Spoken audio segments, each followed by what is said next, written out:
是哈佛大学这个国际事务副校长，也在疗养学系历史系教中国历史，还有教满文和满学的课。I'm here this morning in my role as Vice Provost to offer everybody a very warm welcome to Boston and to the Harvard campus for the 2017 U.S.-China Health Summit. Now, most of you will know that this is the seventh such meeting between current and future healthcare leaders from the United States, from China, and other countries as well. Since it began in 2011 at Harvard, and the brainchild of Dr. Liu Yuanli, who was then at the Harvard Chan School of Public Health, the U.S.-China Health Summit has continued to serve as a platform for the exchange of research, innovation, and real-world experience between professionals and academics in all fields of public health, medicine, and pharmaceutics. The goal, of course, is to improve health outcomes in China, in the U.S., and everywhere around the world. And I'd like to take this opportunity to thank Yuanli and Dr. Jingma for their unstinting efforts in making these events happen and in advancing the cause of global health around the world. This year's summit, as Bill mentioned a moment ago, has special significance as it coincides with the 100th anniversary of the Peking Union Medical College, a co-sponsor of this summit for many years. As Vice Provost and as a one-time patient myself at Peking Union Medical College, once upon a time, many years ago, when I was in Beijing and sick, I would like to extend special greetings and thanks to the president of PUMC, Dr. Cao Shuitao. Now, Harvard, of course, shares the goal of improving public health, and the many teams of professors, researchers, postdocs, and students at the Harvard Chan School of Public Health, at the Harvard Medical School, as well as at the other schools of the university, which in their own ways have connections to issues of medicine and of public health and of health policy, of healthcare delivery, and all the assorted issues that go around that. These people dedicate their lives to these issues every day with true passion. The effects of their work are, I should say, remarkable to behold. In my 2 years serving as Harvard's quote-unquote foreign minister, I've had many opportunities to meet and interact with administrators, faculty, and students at our two schools here in Longwood. All three schools, actually. Let me add the School of Dentistry as well, because they are also quite active around the world, too. So I meet regularly with all the deans, and I have interactions with faculty and students from all these schools here, as well as in many locations around the world. There is no mistaking their enthusiasm, there's no mistaking their professionalism, there's no mistaking their expertise and experience.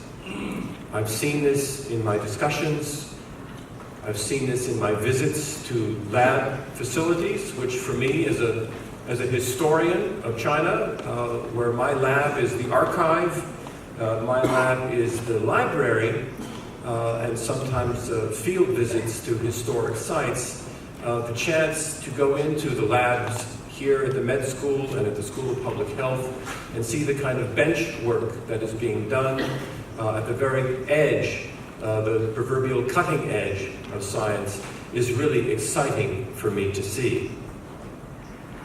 Equally exciting is to witness the impact that Harvard research and teaching has had all around the world. Let me stress that in this work, the spirit is always one of partnership and of collaboration. It is not a case that Harvard rides in on its white horse and provides enlightenment and instruction as to how to do things the right way. That is not how we work. We build relationships with local researchers who, in their fields, are often equally as distinguished as our own researchers. Students who share the same kind of passion, the same kind of hunger for learning and dedication to improving health outcomes as our own students. So this spirit, as I say, of partnership, of working together side by side, is evident everywhere I have been, where I have seen these kinds of projects being carried out. It is clear, for instance, in the work that Harvard does in Tanzania with the Africa Academy of Public Health. It is evident in what we do in Botswana with the Botswana-Harvard Partnership, which has now been around for over 20 years and has achieved really tremendous accomplishments in fighting AIDS, and is now moving on to address other related issues, particularly around NCDs that are now emerging as important parts of the public health burden in Botswana and other places. This spirit of partnership and collaboration is evident as well in what we do in Rwanda, and explains why the name of Paul Farmer is so familiar wherever you go around the world. It's clear also in Ethiopia and in Kenya and in many other places. It's evident in the work that we carry out in India, where the Chand School has opened an office in Mumbai to advance its work and to build networks and partnerships on the ground with stakeholders, institutions of all sorts, academic and hospital and research in that country. It's clear also in the Middle East, where many of you will be familiar with the medical schools operations in Dubai. You will find the medical school in all kinds of surprising places. This last summer, I traveled to Mongolia, where the Chand School works together with the Mongolia Health Initiative to carry out a Zero TB Initiative project in a pretty remote town, a couple of hours north of Ulaanbaatar, where I can tell you the Harvard name elicits as much enthusiasm as it does here in Cambridge and in Boston. It's a really impressive range, and the kinds of relationships that we are able to build to carry the work forward and really ensure its success never fail to impress me. Of course, the connections between Harvard and its many interests in public health and in medicine is perhaps no more evident anywhere than in the long and deep connections we have with our partners in China, including, of course, the Peking Union Medical College, but also with Peking University, with Tsinghua University, Fudan University, Zhongshan University. The list goes on and on. This summit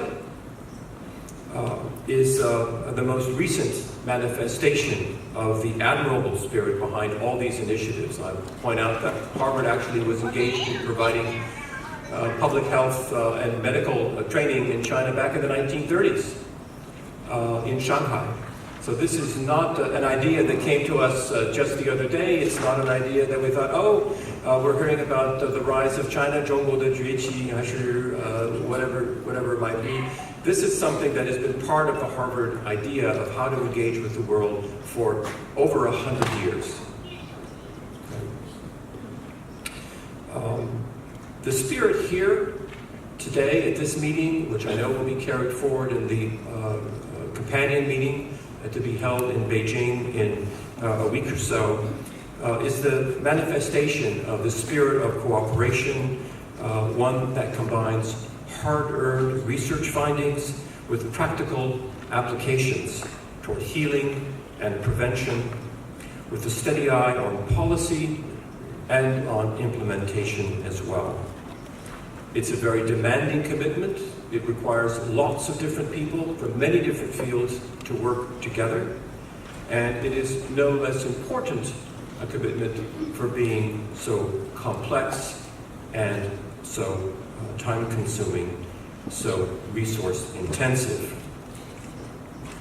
More recently, we have seen the efforts of the Chan School to carry the work that it has been engaged in China, as well as in Africa, forward in the China-Harvard-Africa Network, so-called CHAN, which I think is a beautifully conceived abbreviation for this project, to take the findings and the discoveries, the insights from the work in both of these places, and to put healthcare professionals in Africa and China in direct touch with each other to help advance the work that is important work that is being done in both of these geographies when it comes to medicine, to drug innovation, and in public health issues. The presentations and discussions today, to be continued in Beijing next week, focus on megatrends in health and healthcare. And I really like the Chinese name for this, 大健康大趋势. This is, is this your idea, Yuanli? Did you come up with this? This is beautiful. This just works so well. This is going to help shape the next step in many important areas of engagement, including technological innovation, healthcare delivery and service, and of course, the ever-shifting tableau of new challenges around the world, whatever form they may take. You have the handbook for today's meeting. You will see here a most impressive roster of speakers and participants, including some of my own colleagues from Harvard, including Dr. Kleinman, former director of the Asia Center, well known, I'm sure, to many of you here. I'm confident that the results of this year's summit will surpass the already remarkable record compiled by previous U.S.-China healthcare summits, and my hope is that out of these conversations, new connections will emerge between everybody here and between workers, researchers, scholars at the Harvard School of Public Health, the Harvard School of Dental Medicine, and the Harvard Medical School, so that the kind of collaborations that we have seen that have been part of why our achievements have been what they have been will continue to produce new results and create a brighter future for everybody going forward. 我祝你们会议圆满成功，谢谢大家。